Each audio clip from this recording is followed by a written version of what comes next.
जय मसीह की good morning. सुबह के समय आज हम सभी का स्वागत करते हैं। एक बार फिर से आज के क्लास में हम आगे बढ़ेंगे और बढ़ते हुए हम तीसरी वाणी जो तीसरी आज्ञा जो परमेश्वर ने किसको दिया, जो परमेश्वर ने मूसा को दिया, मूसा के द्वारा इजरायलियों को मिला, हम उसके विषय में आज चर्चा करेंगे और देखेंगे कि कैसे परमेश्वर ने उनको तीसरी आज्ञा के रूप में दिया।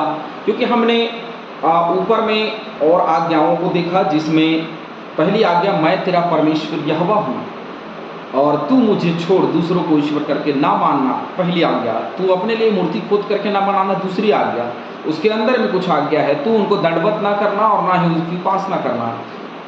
तीसरी आज्ञा, तू अपने परमेश्वर का नाम व्यर्थ में ना लेना, क्योंकि जो यहोवा का नाम व्यर्थ ले वह उसको निर्दोष ना ठहराएगा। इस पूरे पद में सबसे पहली जो बात, पहला पहलू यही है कि तू अपने परमेश्वर का नाम व्यर्थ ना लेना। लेकिन वही दूसरा जो पहलू है, क्योंकि जो यहोवा का नाम व्यर्थ ले वह उसको निर्दोष ना ठहराए। चैनल को लाइक करें, सब्सक्राइब करें, बहुतेरे लोगों को शेयर करें, ताकि बहुतेरे लोगों तक ये जो क्लास है हमारा पहुंच सके। जैसे कि हमने देखा कि परमेश्वर यहोवा का नाम व्यर्थ में नहीं लेना है। और क्या है व्यर्थ में लेना, थोड़ी सी इसके विषय चर्चा करेंगे, फिर हम वचनों में आगे बढ़ेंगे। कई बार परमेश्वर यहोवा का नाम हम व्यर्थ में लेते हैं। कई बार हम आजकल बच्चे हमारे या बड़े भी बहुत जल्दी ईश्वर कसम, परमेश्वर का कसम, गॉड का कसम व्यर्थ में नाम ले रहे हैं। ये तो एक अलग पहलू है, जो परमेश्वर का नाम एक ऐसे जगह में या संसार के लिए इस्तेमाल करना व्यर्थ में लेना है। लेकिन अभी क्या हो रहा है, साथ में परमेश्वर का नाम व्यर्थ में लेने का मतलब ये भी है, कई बार हम परमेश्वर का सहारा लेते हैं, कई बार परमेश्वर के नाम का सहारा लेते हैं अपने आप को बचाने के लिए, अपने आप को पाप जो है हमारे अंदर में उसको छुपाने के लिए हम परमेश्वर का नाम लेते हैं। कई बार हमें बोलते हैं कि नहीं, परमेश्वर ने कहा, परमेश्वर की इच्छा, परमेश्वर चाहता है। भाई परमेश्वर की इच्छा ये तो नहीं कि शराब पी, या कई बार ऐसा होता है कि हम ये सोचते कि नहीं, जैसे कई कलीसिया के लोग ऐसे बोलते हैं कि नहीं, पास्टर साहब जो पादरी पास्टर होते हैं उनको सहना समझना पड़ता है, क्योंकि वो परमेश्वर के भक्त होते हैं। मेरे प्रियो, मेरे अजीजों, क्या हम जो परमेश्वर पर विश्वास करते हैं, क्या हम परमेश्वर के नहीं हैं? क्या हम संसार के निमित्त काम करें? क्या हम परमेश्वर के उस डर और भय में ना चलें? यदि नहीं चलते हैं तो हम परमेश्वर का नाम व्यर्थ में लेते हैं। कुछ वचनों को हम पढ़ेंगे। निर्गमन की किताब में चलते हैं, वहीं से आरंभ करते हैं। चलिए, निर्गमन 22 का 28।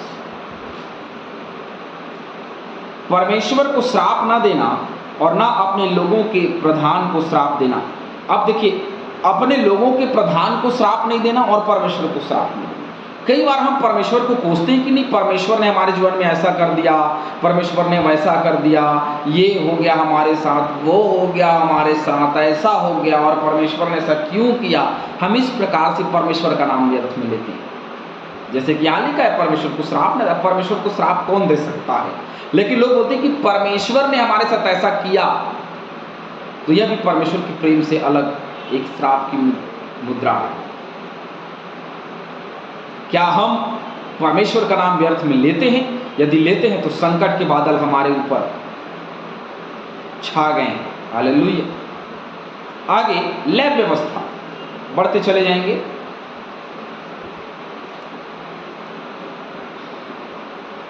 लैब व्यवस्था की किताब 18 का 21।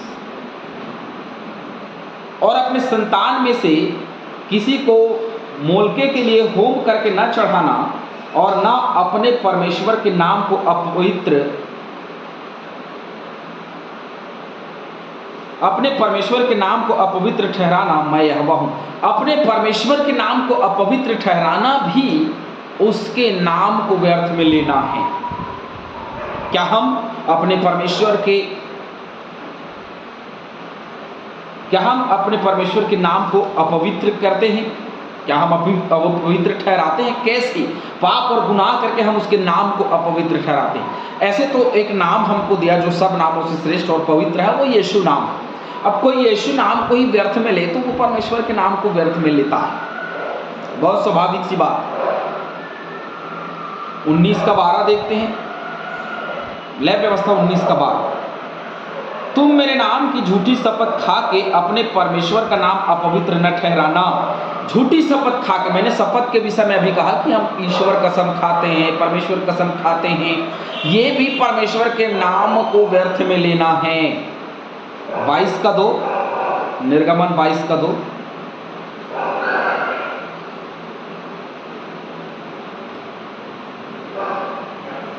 निर्गमन 22 का 2।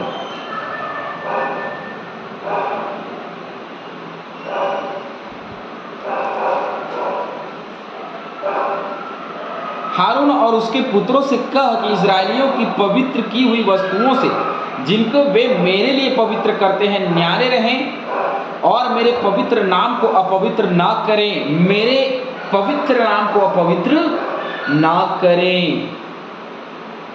व्यवस्था की किताब निकालते हैं,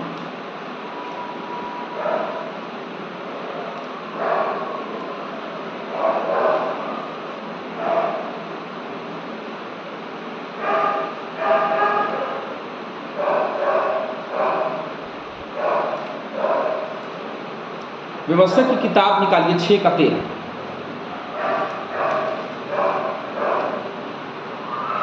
अपने परमेश्वर यहोवा का भय मानना, उसी की सेवा करना और उसके नाम की शपथ खाना। भाई वो शपथ खा सकता है जो उसके साथ साथ चलता हो, उसके डर और भय में चलता हो और उसकी हर एक शपथ को पूरी करता हो। अब नॉर्मली तरीके से भाई मैं कसम खा रहा हूँ, मैंने तो वाचा बांधी परमेश्वर से, तो वो कहने की बातें, पूरी करने की बातें नहीं होती। कहने और पूरी करने में ज़मीन और आसमान का अंतर होता है। जो पूरा हो वही परमेश्वर के नाम को लिया जाए, जो पूरा नहीं कर सकते उसके नाम को कभी भी ना लें। यदि हम पूरा नहीं कर सकते किसी भी बात को और परमेश्वर का नाम लेते हैं तो हम व्यर्थ ही लेते हैं। अय्यूब की किताब 2 का 5। सो केवल अपना हाथ बढ़ाकर उसकी हड्डियों और मांस को छू, तब वह तेरे मुंह पर तेरी निंदा करेगा। अब परमेश्वर की निंदा करना भी, क्योंकि अय्यूब ने जिंदगी में कभी परमेश्वर की निंदा नहीं की। अय्यूब 2 का 9 भी पढ़ते हैं। तब उसकी स्त्री उससे कहने लगी, क्या तू अब भी अपनी खराई पर बना है? परमेश्वर की निंदा कर और चाहे मर जाए तो मर जा। उसने उससे कहा, तू एक मूढ़ स्त्री की सी बातें करती है। क्या हम जो परमेश्वर के हाथ से सुख लेते हैं दुख ना ले? थोड़ी सी दुख और मुसीबत हमारे जीवन में जब आती है तो हम परमेश्वर को कोसने लगते हैं, उसका नाम व्यर्थ समझते हैं, उसके सामर्थ्य को व्यर्थ समझते हैं, उसके कार्यों को व्यर्थ समझते हैं और इसीलिए परमेश्वर का दंड अपने जीवन में लाते हैं। क्योंकि उसने कहा है जो उसका नाम व्यर्थ में लेता है वो उसको कभी भी निर्दोष नहीं ठहराता, वो हमेशा दोषी ही है।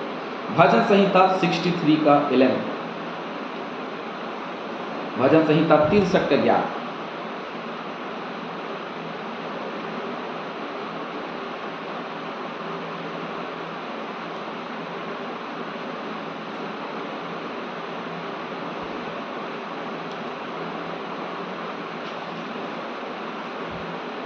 परंतु राजा परमेश्वर के कारण आनंदित होगा। जो कोई ईश्वर की शपथ खाए वह बड़ाई करने पाएगा, परंतु झूठ बोलने वाले का मुंह बंद किया जाए।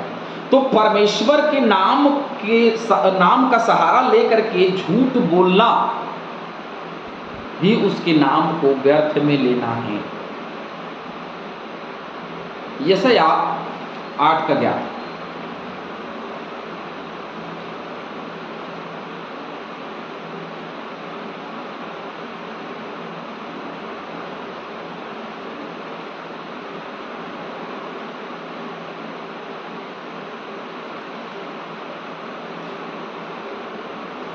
क्योंकि यहोवा दृढ़ता के साथ मुझसे बोला और इन लोगों की सी चाल चलने को मुझे मना किया।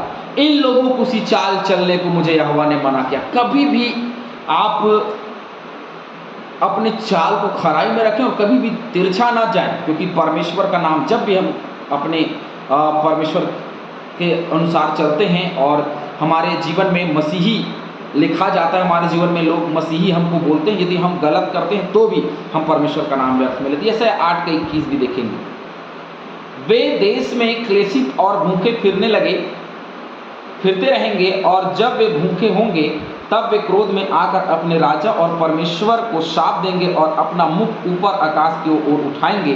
तब वे पृथ्वी की ओर दृष्टि करेंगे, परंतु उन्हें सकेती और अंधियारा अर्थात संकट भरा अंधकार ही देख पड़ेगा और वे घोर अंधकार में ढकेल दिए जाएंगे। क्यों ढकेले जाएंगे? क्योंकि परमेश्वर यहोवा के नाम को व्यर्थ में जो लेगा, परमेश्वर यहोवा उसको अंधकार भरे संसार में छोड़ दे। परमेश्वर का नाम व्यर्थ लेने में उसके नाम से झूठी प्रतिज्ञा करना भी है। उसके नाम की झूठी प्रतिज्ञा ना ले, उसके वे सोचे समझे कपटता पूर्ण लिया जाना या साप देने या निंदा करने के लिए कभी भी उसको लिया नहीं जाना चाहिए। परमेश्वर का नाम पवित्र माना जाए, आदर व सम्मान उसे मिले अपवित्र होने के रूप में, तथा उसका प्रयोग केवल पवित्रता से किया जा सके। ये इस वाणी का निचोड़ है कि केवल पवित्रता के लिए और पूर्ण करने के लिए उसका नाम लिया जाए। अपवित्रता के साथ या जो बातें पूरी नहीं हो सकती उसमें कभी भी उसका नाम व्यर्थ न लें, क्योंकि हम दंड के योग्य हैं। और दंड कैसा? कि परमेश्वर कभी भी उनको निर्दोष ना ठहराएगा। प्रभु हम सभी को बहुतायत से इस क्लास के द्वारा आशीष दे। तू अपने परमेश्वर का नाम व्यर्थ में ना लेना। हालांकि ये तीसरी आज्ञा है, परंतु बीच में और 2 आज्ञा जिसको हमने पढ़ा, उस हिसाब से यदि हम देखें तो ये 5वीं आज्ञा है, तीसरी नहीं। लेकिन आज्ञा है तो ये तीसरी आज्ञा मानी जाती है। परमेश्वर हम सब